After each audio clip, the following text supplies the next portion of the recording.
Inter చదువుతున్న బాలికకు ముక్కు మొహం తెలియని వ్యక్తి ఇన్స్టాగ్రామ్లో పరిచయమయ్యాడు. వీరిద్దరి మధ్య ఆన్లైన్ లవ్ చిగురించింది. ఏకంగా పెళ్లికి కూడా సిద్ధం కావడం జరిగిపోయింది. మొదటి సంవత్సరం పరీక్ష రాసేందుకు పరీక్ష కేంద్రానికి వచ్చి అక్కడ నుంచి తన లవర్తో పెళ్లి కోసం ఫ్రీ బస్ ఎక్కింది. అర్ధరాత్రి కావలి ఆర్టీసీ బస్ స్టాండ్లో ఒంటరిగా ఉన్న బాలికను పోలీసులు అరతియగా అనుమానాస్పదంగా మాట్లాడుతూ ఉండడంతో పోలీస్ స్టేషన్కు తీసుకొచ్చారు. సీఐ ఫిరోజ్ విచారించగా బాలిక అసలు విషయం చెప్పింది.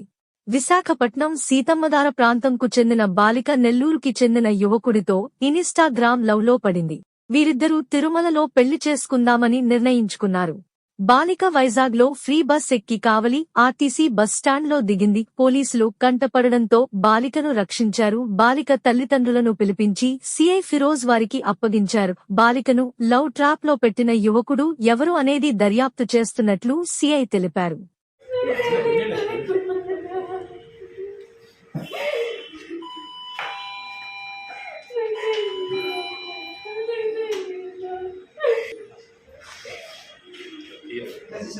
సోమవారం మధ్యాహ్నం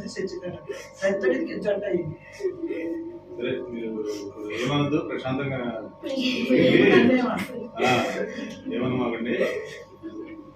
ఎందుకు వెళ్ళింది అనేది మీరు ఒకసారి ఇంటికి వెళ్ళిన తర్వాత కౌన్సిలింగ్ చేస్తాం. అట్లా ఎలా ఉందో చూడు. వాళ్ళు చిన్న చిన్న పనులు చేసుకునే వాళ్ళు నువ్వు పలా చోట ఉన్నావు అనగానే రాత్రికి రాత్రి ఎట్లా పరిగెత్తుకుంటూ వచ్చారు ఇక్కడికి. వాళ్ళకి అసలు రిజర్వేషన్ కానీ అట్లాంటివి ఏమైనా ఉన్నాయా? ఏ అసలు దారిని పోయి ట్రైన్ ఎక్కి రావటమే. వాళ్ళు ఆ ట్రైన్ లో వాళ్ళకి నుంచునేదానికి స్థలం ఉండదు. ఎట్లా వచ్చి ఉంటారని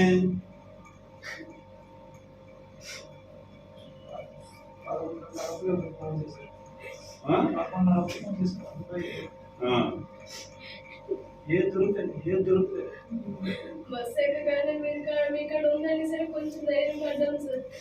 బిగుకు పడే వచ్చాం. ఏటైపోయిందా జాగ్రత్త చూసుకోండి. నువ్వు కూడా మీ అమ్మాయిన మాటనే మంచిగా చదువుకో. చాలా బాగా చదువుతుంది సార్. ఇంటర్ ఫస్ట్ ఇయర్ పరీక్షలు రాస్తున్నారు. చూడాలి పిల్లలు ఎవరెవరితో పరిచయాలు ఉంటున్నాయి. సెల్ ఫోన్లో ముఖ్యంగా ఈ సోషల్ మీడియా వచ్చిన తర్వాత సెల్ ఫోన్లో అట్రాక్ట్ అయిపోతున్నారు. వాళ్ళు ఫోటోలు గిట్టలు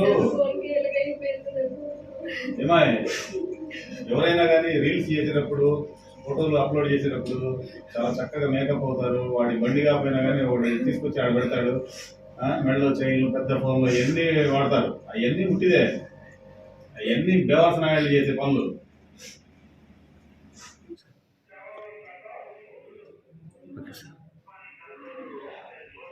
నిన్న రాత్రి కావలి ఆర్టీసీ బస్టాండ్లో ఒక 17 సంవత్సరాల వయసు గల ఒక బాలిక, జూనియర్ ఇంటర్మీడియట్ ఎగ్జామ్స్ కంప్లీట్ అయ్యేవి. ఈ అమ్మాయి వచ్చేసి వైజాగ్ దగ్గర సీతమ్మధార. 2వ తారీఖున మధ్యాహ్నం ఆ అమ్మాయికి సోషల్ మీడియాలో ఇన్స్టాగ్రామ్లో పరిచయమైన ఒక వ్యక్తి, నెల్లూరు సంబంధించిన అతన్ని కలుసుకొని ఇద్దరు కలిసి తిరుపతికి వెళ్ళి పెళ్లి చేసుకోవాలనే ఒక ఆలోచనతో ఫ్రీ బస్ ఎక్కి విజయవాడ నుంచి కావలికి వచ్చి మళ్ళీ తెల్లవారుజామున ఫ్రీ బస్ కోసం వెయిట్ చేస్తూ ఉంది. లేట్ అవర్స్లో ఆ అమ్మాయి ఒకటే ఉండడం గమనించి మా బీట్ కానిస్టేబుల్స్ వెళ్ళి క్వశ్చన్ చేశారు. చేస్తే ఆ అమ్మాయి సరైన సమాధానం చెప్పలేదు. వాళ్ళ పేరెంట్స్ గురించి కూడా ఏమి ఇన్ఫర్మేషన్ ఇవ్వలేదు. అక్కడ ఉన్న పరిస్థితుల దృష్ట్యా అది సేఫ్ జోన్ కాదని చెప్పి మేము కావలి వంటల్ పోలీస్ స్టేషన్ తీసుకొచ్చి మా మహిళా పోలీస్ని సపోర్ట్గా ఉంచి మేము వెళ్ళి మాట్లాడితే వాళ్ళ పేరెంట్స్ నెంబర్లు ఇచ్చింది. వాళ్ళు చెప్పడం ఏంటంటే మా అమ్మాయి ఇంటర్మీడియట్ ఎగ్జామ్స్ రాసిన తర్వాత ఇంటికి రాలేదు, ఎటు వెళ్ళిందో తెలియలేదు, మేము అక్కడ లోకల్గా ఉన్న పోలీస్ స్టేషన్లో రిపోర్ట్ ఇచ్చామని చెప్పి చెప్పారు. ఆ అమ్మాయికి వెంటనే మేము భరోసా కల్పించి వాళ్ళ తల్లిదండ్రులతో కోఆర్డినేట్ చేసి ఈరోజు ఉదయం కావలికి వచ్చారు. వాళ్ళ పేరెంట్స్ కూడా ఆ అమ్మాయిని జాగ్రత్తగా వాళ్ళకి అప్పచెప్పాము. ఈ సందర్భంగా యూత్ కానీ లేకపోతే వాళ్ళ పేరెంట్స్కి కానీ తెలియజేసే చిన్న విషయం ఏంటంటే, పిల్లలు సోషల్ మీడియా పట్ల ఎక్కువగా అట్రాక్ట్ అవుతున్నారు. ఈ ఫేస్బుక్, ఇన్స్టాగ్రామ్ ఇట్లాంటి వాటిలో గుర్తు తెలియని వ్యక్తులు రకరకాల ఫోటోల్ని చూసి అట్రాక్ట్ అయిపోతున్నారు. ఇంటర్మీడియట్ అంటేనే అది క్రూషియల్ ఏజ్. ఈ ఎగ్జామ్స్ అయిపోయేటప్పటికి చాలామంది గతంలో కూడా ఎలోపైన సంఘటనలు ఉన్నవి. వాటి తల్లిదండ్రులు కొంచెం గమనించి వాళ్ళ పిల్లలు ఏం చేస్తున్నారు, ఇట్లాంటి అట్రాక్షన్స్ పట్ల వాళ్ళు వెంటనే పోకుండా కౌన్సిలింగ్స్ ఇవన్నీ కూడా నిర్వహిస్తుండాలి. మనం కూడా వాళ్ళ పిల్లలకి స్మార్ట్ ఫోన్లు ఇచ్చేసి మన బిజీలో మనం ఉంటాం. ఇది చాలా ప్రమాదకరమైన వయసు కాబట్టి ప్రతి ఒక్క తల్లిదండ్రులు ఈ విషయాన్ని గమనించి వాళ్ళ పిల్లల పట్ల బాధ్యతగా ఉండాలి. పిల్లలు కూడా ఇట్లాంటి అట్రాక్షన్స్కి అలవాటు కాకుండా వాళ్ళ చదువు మీద దృష్టి పెడితే ఫ్యూచర్లో వాళ్ళు అనుకున్న గోల్ని సాధిస్తారు. ఈ విషయంలో మా బీట్ కానిస్టేబుల్స్ వెంటనే స్పందించి బస్టాండ్లో పాసింజర్ కదా అని చెప్పి ఊరికే వదిలేయకుండా ఆ అమ్మాయిని క్షుణ్ణంగా విచారించి పోలీస్ స్టేషన్లో ప్రాపర్ సర్వేలెన్స్లో పెట్టి వాళ్ళ తల్లిదండ్రులకు అప్పచెప్పారు.